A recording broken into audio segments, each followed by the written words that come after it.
students, I'm Meenakshi Biyani and welcome to my channel.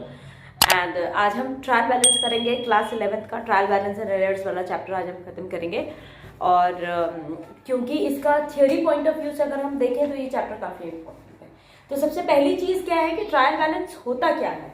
Trial balance, what is trial balance? ये एक statement होता है जो कि हम प्रिपेयर करते हैं डेबिट और क्रेडिट बैलेंसेस के साथ में, लेजर अकाउंट्स के डेबिट एंड क्रेडिट बैलेंसेस के साथ में हम इसको प्रिपेयर करते हैं ताकि अरिथमेटिकल एक्यूरेसी जो है बुक्स की हम उन्हें चेक कर सकें। So what is trial balance? It is a statement prepared with the debit and credit balances of ledger accounts to test the arithmetical accuracy of the books। ठीक है, अब इसके फीचर्स क्या क्या होते हैं। जैसे अगर ये पार्ट थियरी में आता है तो इसके साथ आप किसी की भी डेफिनेशन दे सकते हो। मे बी कार्टर की डेफिनेशन छोटी सी है कि it's a list of debit and credit balances taken out from ledger, और इसके अंदर में कैश और बैंक को भी हम कंसिडर करते हैं। तो इसके फीचर्स एंड कैरेक्टरिस्टिक्स क्या होते हैं? सबसे पहली बात, लेजर अकाउंट्स की बैलेंसेस होते हैं इंक्लूडिंग कैश बुक, यानी कि कैश एंड बैंक बैलेंसेस, जो मैंने अभी आपसे कहा। नेक्स्ट है, ये सिर्फ एक स्टेटमेंट होता है, अकाउंट्स नहीं होता। It is just a statement and not accounts. ये it does not appear in actual books and not a part of double entry system. देखिए, ना ही ये कोई एक्चुअल बुक का पार्ट होता है, ना ही ये किसी डबल अकाउंट जो हमारी जो डबल एंट्री सिस्टम होता है उसका ये पार्ट होता है। ठीक है, एंड ये है ना, आप साल में कभी भी प्रिपेयर कर सकते हो, किसी भी टाइम पे प्रिपेयर कर सकते हो। अकाउंटिंग पीरियड में आप एंड ऑफ एवरी मंथ कर सकते हो, एवरी क्वार्टर कर सकते हो, एवरी हाफ ईयर पे कर सकते हो। Usually end of accounting year पे हम इसको प्रिपेयर करते हैं, बट इसका ऐसा कोई रूल नहीं है कि आपको इसी समय इसको प्रिपेयर करना है। नेक्स्ट है कि हमेशा हम एक पर्टिकुलर डेट पे प्रिपेयर करते हैं, एक पर्टिकुलर पीरियड पे नहीं करते हैं। ये चीज ध्यान रखना है, एक पर्टिकुलर डेट पे इसको प्रिपेयर किया जाता है। ठीक है, और ये arithmetical accuracy of ledger accounts को चेक करने के लिए, it is all written on the board, you can see it, कि ये arithmetical accuracy of the ledger accounts को चेक करने के लिए हम बनाते हैं। देन सॉरी, ये जो बीच में हो रहा है, थोड़ा जुकाम ज्यादा लग गया है मुझे, तो उसकी वजह से थोड़ा सा डिस्टर्बेंस हो रहा है। अगर आपको तो आई एम सो सॉरी, या मेरे वॉइस क्लैरिटी नहीं है तो I am sorry for that. ये जो बुक्स होती है ये अरिथमेटिकल एक्यूरेसी चेक करते हैं। हम कैसे करते हैं? डेबिट एंड क्रेडिट बैलेंसेस जो होते हैं हमारे ट्रायल बैलेंस के, वो इक्वल होने चाहिए, तो उसके थ्रू हमारी अरिथमेटिकल एक्यूरेसी चेक होती है। और जो टैली ट्रायल बैलेंस होता है, जरूरी नहीं है कि वो कंक्लूसिव प्रूफ है कि आपने जो भी कुछ किया है सही किया है, उसमें कुछ गलतियां हो जाती हैं, कुछ तरह के एरर्स होते हैं जो कि हम आगे भी करेंगे इस वीडियो में। ठीक है, उनकी वजह से भी पता नहीं चलता है, टैली हो जाएगा लेकिन हमें पता नहीं चलेगा कि भाई कहाँ क्या गलती हुई थी। अब क्या नीड है, क्यों बनाना जरूरी होता है? व्हाट आर द ऑब्जेक्टिव्स और needs of preparing trial balance? सबसे पहली बात, to ascertain the arithmetical accuracy of ledger accounts, ledger accounts की अरिथमेटिकल एक्यूरेसी के लिए। तो जो ट्रायल बैलेंस होता है ये यूजफुल चेक होता है लेजर पोस्टिंग्स को लेकर के, कि ट्रायल बैलेंस टैली करता है और ये प्रूफ करता है कि जो पोस्टिंग होता है लेजर अकाउंट का वो करेक्ट है, अगर तुम्हारा डेबिट और क्रेडिट साइड जो है वो टैली कर जाता है ट्रायल बैलेंस का।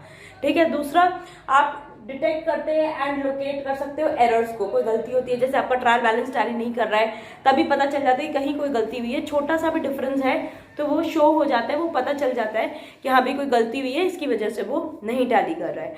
नेक्स्ट है, to obtain a summary of the ledger accounts. क्या होता है कि ट्रायल बैलेंस जो होता है ना, जैसे आप सारे इंडिविजुअल लेजर अकाउंट्स को देखोगे, ये परचेजेस का अकाउंट है, ये सेल्स का अकाउंट है, सबको देखने से अच्छा एक ट्रायल बैलेंस देख लो, पता चल जाएगा कि सेल्स का कितना बैलेंस है, परचेजेस का कितना बैलेंस है, कैपिटल कितना है, ड्रॉइंग्स कितना है, एसेट्स कितने, कौन कौन से, सब कुछ एक साथ पता चल जाता है। एंड ये फाइनल, अभी मैंने इसके पहले आपको फाइनल अकाउंट्स करवाया, फाइनेंशियल स्टेटमेंट्स वाला जो चैप्टर करवाया है, उसको प्रिपेयर करने के लिए ट्रायल बैलेंस बहुत इंपॉर्टेंट है, तो उसके लिए हमें इजी पड़ता है अगर हमारे पास में ट्रायल बैलेंस होता है तो।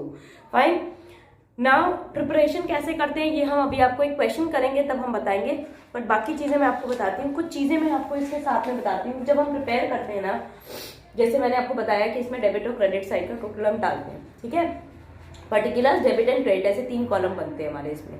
तो और एक एलएफ का, वो तो आपको पता ही है कि वो जो हम एक एक्स्ट्रा एलएफ का कॉलम बनाते हैं, बाकी बैलेंस ऑफ डेबिट, क्रेडिट और एक पर्टिकुलर्स का कॉलम बनता है।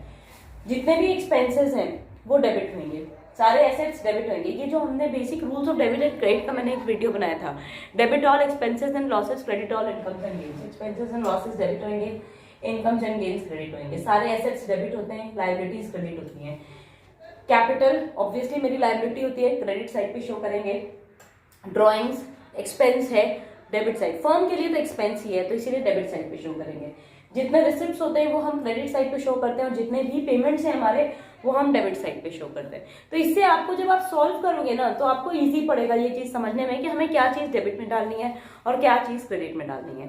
अब मैंने आपसे कहा ना कि हम एग्जैक्टली अरिथमेटिकल एक्यूरेसी हम बुक्स के नहीं पता कर सकते हैं, इसमें कुछ एरर्स हो जाती हैं। तो कौन कौन सी एरर्स हो सकती हैं और उनका क्या इफेक्ट पड़ेगा हमारे ट्रायल बैलेंस के ऊपर में, मैं आपको वो बताती हूँ। देखिए, दो तरह के होते हैं, एक तो वो होता है जो इफेक्ट करता है ट्रायल बैलेंस को और एक वो होता है जो इफेक्ट नहीं करता। जो इफेक्ट नहीं करता उसको डिटेक्ट करना भी मुश्किल होता है, और जो इफेक्ट करता है, अगर आपने गलत कास्टिंग ही कर दी, जैसे आपने लिखना था कुछ और अमाउंट और लिख कुछ और दिया रॉन्ग कास्टिंग में, जैसे कि मान लीजिए कैश बुक का जो टोटल था और बाकी सब्सिडियरी बुक्स का वो रॉन्ग ले लिया आपने। फॉर एग्जांपल मान लीजिए परचेजेस बुक जो था आपने ऐड करते टाइम पे 1000 ज्यादा जोड़ दिया है, तो वो आप 1000 ज्यादा पे शो कर दोगे तो खाली जो डेबिट साइड है वो 1000 ज्यादा शो होगा, तो उससे आपको हिंट मिल जाएगी। ठीक है, गलत साइड पे पोस्ट कर दिया, जैसे मान लीजिए कोई डेबिट का आइटम था, आपने गुड्स परचेज किया गोपाल से, ठीक है, और आपने उसको गोपाल की जगह पे कैश में डाल दिया सपोज करिए, तो instead of posting this amount on the credit side of Gopal, आपने उसको क्या कर दिया, आपने गोपाल को ही डेबिट में गलती से डाल दिया। तो जो डेबिट साइड होगा ट्रायल बैलेंस का वो एक्सीड करेगा 4000 रुपीज या जितने रुपए का भी वो था। अब पोस्टिंग ऑफ रॉन्ग अमाउंट, जो ट्रायल बैलेंस होता है वो टैली नहीं करेगा अगर आपने जो अकाउंट बनाया है वो इनकरेक्ट अमाउंट से बना दिया, जैसे 600 की जगह गलती से 60 रुपया लिख दिया या 6000 लिख दिया, तो वो जो मिस्टेक आएगी वो आपको शो हो जाएगी। फिर ऑमिशन करते हैं जब हम, जैसे मान लीजिए अभी मैंने कहा परचेजेस टू गोपाल एंट्री जानी थी, आपने परचेजेस में डाल दिया, गलती से गोपाल की बुक्स में डालना भूल गए, ठीक है, तो इन दैट केस आपके डेटर्स शॉर्ट होंगे। तो ये जो ऑमिशन होता है इसमें भी गलतियां हो जाती हैं, तो वो टैली ही नहीं करेगा डेबिट एंड क्रेडिट से, क्योंकि आप एक तरफ का बैलेंस डालना ही भूल गए। ठीक है, डबल पोस्टिंग कर देते हैं एक सिंगल अकाउंट की, जैसे मान लीजिए कि 500 जो आपने श्यामलाल से या किसी से रिसीव किए, कैश बुक में सही डाल दिया और श्यामलाल की बुक्स में 2 बार डाल दिया आपने, तो हम तो बैलेंस लेकर के जाते हैं, जब हमने श्यामलाल के लेजर को बैलेंस करके अमाउंट डाला तो हर बार आप चेक करना 600 रुपये ज्यादा ही शो होगा। ठीक है, 500 600 जितने का भी श्यामलाल का अमाउंट था। फिर error of totalling and balancing, ये टोटल करके और बैलेंस करते टाइम पे अगर आपने कोई गलतियां कर दी तो वो भी आपके इसमें शो होती हैं, ये शो होती हैं और ये ट्रायल बैलेंस को इफेक्ट करती हैं। ठीक है, अब कौन सी होती हैं जो इफेक्ट नहीं करती हैं, अगर आपने पूरी की पूरी एंट्री ही कोई ओमिट कर दी। ठीक है, जैसे कि आपको डेबिट में भी 2000 कम डाला, क्रेडिट में भी 2000, कोई मान लीजिए आपने क्रेडिट परचेजेस की थी, तो परचेजेस टू रामलाल, ठीक है, एंट्री ये होनी थी, आप गलती से पूरी पूरी एंट्री ओमिट कर दिए, तो डेबिट और क्रेडिट दोनों पे ही निल हो गया इफेक्ट, दोनों ही तरफ 2000 रुपया कम शो होगा। नेक्स्ट होता है एरर ऑफ कमीशन, अगर रॉन्ग अमाउंट आपने डाल दिया जर्नल के अंदर में, ठीक है, जैसे मान लीजिए कि सेल ऑफ गुड्स था क्रेडिट पे 420 रुपए का और आपने उसको जर्नल में गलती से 240 डाल दिया। आपने क्या किया, सेल ऑफ गुड्स था क्रेडिट पे मान लीजिए रामलाल से, ठीक है, आपकी एंट्री आएगी Ramlal account DR2 sales account, entry थी 420 से गलती से 240 डाल दिया, तो आपने डेबिट और क्रेडिट दोनों में ही गलत डाला है, तो दैट इज वाई आप इसको नहीं डिटेक्ट कर पाओगे। नेक्स्ट होता है कंपेंसेटिंग एरर्स, जैसे कि ये भी वही चीज है, अगर मान लीजिए किसी एक अकाउंट में आपने 500 की जगह 50 लिख दिया और आगे जाके किसी और अकाउंट में भी आपने यही गलती कर दी, तो ये कंपेंसेट हो गया ना, दोनों ही जगह 50-50 लिख दिया आपने और 500 की जगह पे 50-50 लिख दिया, तो डेबिट और क्रेडिट दोनों ही तरफ 50-50 हो गया, तो वो अपने आप ही बैलेंस हो जाता है। देन एरर ऑफ प्रिंसिपल, कुछ हमारी जो गलतियां होती है, जो बेसिक प्रिंसिपल्स की हम गलतियां कर देते हैं उसकी वजह से होती है, तो जैसे कि जब फंडामेंटल प्रिंसिपल जो होती है अकाउंटेंसी का, आप उसको वायलेट कर रहे हो किसी भी ट्रांजैक्शन को रिकॉर्ड करने के टाइम पे, तो ये जो एरर्स होती हैं, ये मान लीजिए जैसे ये 2 कंडीशन में हो सकती है, या तो हमने कैपिटल एक्सपेंडिचर को गलती से रेवेन्यू की तरह ट्रीट कर लिया या रेवेन्यू को कैपिटल की तरह ट्रीट कर दिया है। जैसे मान लीजिए जैसे हम कभी मशीन या कुछ भी इंस्टॉल कराते हैं तो उसका जो इंस्टॉलेशन एक्सपेंसेस होता है वो मशीन में ही जुड़ना चाहिए, और उसकी जगह हमने उसको गलती से रिपेयर्स वगैरह में डाल दिया। ठीक है, मान लीजिए कोई टूट फूट थी, सेकेंड हैंड मशीन थी, इसलिए हमने उसको रिपेयर्स में डाल दिया, ये क्या हो गई, ये कैपिटल एक्सपेंडिचर को गलती से हमने रेवेन्यू की तरह ट्रीट कर दिया, तो ये डिटेक्ट ही नहीं हो सकता, आपका डेबिट का ही खर्चा था, डेबिट में ही जाना था, आपने बस गलत अमाउंट अकाउंट में डाल दिया। उसी तरह से कोई रेवेन्यू का खर्चा था, जैसे कि पुरानी मशीन थी उसका रिपेयर करवाया, तो वो तो रिपेयर्स में ही जाना चाहिए था, आपने उसको क्या किया, रिपेयर्स में डालने की जगह गलती से मशीन के अकाउंट में डाल दिया, तो रेवेन्यू एक्सपेंडिचर को आपने गलती से कैपिटल की तरह ट्रीट कर दिया। बट ये पता क्यों नहीं चलते, क्योंकि देखिए आइटम तो डेबिट का ही था, आपने डाला तो डेबिट में ही है, तो पता नहीं चलेगा, टोटल जो आएगा ट्रायल बैलेंस का वो सेम ही आएगा। और अगर हम कई बार क्या होता है कि एरर ऑफ पोस्टिंग कर देते हैं रॉन्ग अकाउंट में, जैसे मान लीजिए गुड सोल्ड किया था राम को गलती से श्याम के अकाउंट में डाल दिया। लेकिन हमारा जो जैसे गुड्स बेचा राम को, तो राम डेयर टू सेल्स यही एंट्री होगी, उसकी जगह गलती से आपने श्याम डेबिट टू सेल्स कर दिया। तो एक बात बताइए, राम हो या श्याम हो, डेबिट में तो आपने ये पैसा डाला है ना, तो इसकी वजह से क्या होता है कि टोटल जो है वो हमारा सही आएगा और हम डिटेक्ट नहीं कर पाएंगे कि हमसे ये कोई गलती हुई है। ठीक है, मैं आपको एक छोटा सा क्वेश्चन है, जो मैंने आपको ये जो रूल्स बताए थे आप बिल्कुल ध्यान रखना, इसी के बेसिस पे मैं आपको एक छोटा सा क्वेश्चन अलग अलग एंट्रीज अपने मन से लेकर के और उसके हिसाब से करके बताती हूँ। फिर मैं आपको नेक्स्ट वीडियो में एक पूरा फुल फ्लैश क्वेश्चन और सस्पेंस अकाउंट वाले क्वेश्चन सॉल्व करके बता दूंगी। तो ये चैप्टर उसके बाद में कंप्लीट हो जाएगा। सस्पेंस अकाउंट अभी एक पार्ट हमारा इसका बाकी है। तब तक मैं बोर्ड रब कर रही हूँ, अगर आपने सब्सक्राइब नहीं किया है तो प्लीज सब्सक्राइब कर लीजिएगा मेरे चैनल को। बेल आइकन बगल में है, घंटा बना हुआ है, आप उसको भी दबाइए ताकि मेरे जैसे अब नेक्स्ट वीडियोस आएंगे आपको पता चल जाएगा। लेकिन हाँ, अगर आपको मेरे वीडियोस पसंद आते हैं तो आप जरूर से सब्सक्राइब करिए, नहीं आते then it's your wish. Video पसंद आता है तब भी कमेंट करा करिए, नहीं आता है तब भी कमेंट किया करिए, at least I should know whether you are liking my videos और नॉट। फाइन, जैसे मान लीजिए एक क्वेश्चन है हमारे सामने, ट्रायल बैलेंस का पहले मैं आपको फॉर्मेट बताती हूँ। ठीक है, आप यहां लिखोगे trial balance as at, trial balance as at जो भी आपकी ईयर एंडिंग डेट है। फाइन, यहां पे आप ये चीज लिखोगे।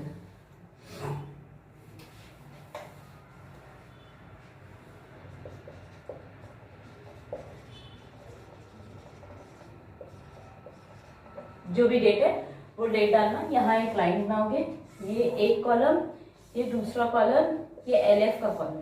तो अब यहाँ लिखेंगे नेम ऑफ अकाउंट्स,